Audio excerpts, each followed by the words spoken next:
Donc, dans les relations précédentes, on peut prendre celle des sommes, puis remplacer, au lieu d'avoir A plus B, on va faire A plus A.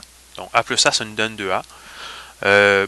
Puis, on va obtenir à l'aide de ça les sommes des identités des angles doubles. Donc, par exemple, on a que le sinus de 2A, c'est égal à 2 sinus A cos de A.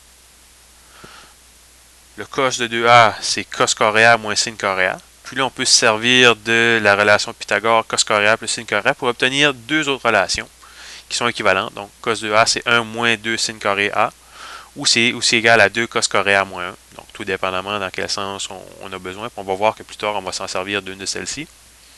Et la tangente de 2A, c'est 2 tangente A sur 1 moins tangente coréa. Donc, on nous demande à l'exemple 3 de prouver l'identité 7. Donc, prouver que sinus de 2A, c'est égal à 2 sin A cos A. Puis, les autres preuves se font de la même façon. Donc, tout d'abord, je vais commencer avec un des deux membres, soit le membre de gauche ou le membre de droite. Je vais commencer avec le membre de gauche, puisque je sais que je vais pouvoir utiliser l'identité de la somme. Donc, sinus de 2A, c'est égal au sinus de A plus A. Donc, je m'arrange pour avoir une somme. Puis là, je vais travailler avec cette identité-là. Donc, j'ai une sinus d'une somme de deux angles. Ici, ça donne que c'est le même angle, mais on peut quand même utiliser la même relation. Donc, ce que ça va me donner, au lieu d'avoir sin A cos B, je vais avoir sin A cos A plus cos A sin A.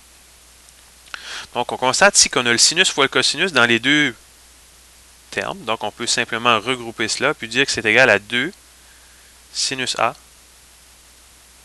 cos A. Et on a fait la démonstration. Ces identités-là, on peut les utiliser pour faire des preuves, donc démontrer d'autres identités. On peut aussi l'utiliser un peu comme dans le sens du premier exemple, où est-ce qu'on peut évaluer d'autres rapports trigonométriques.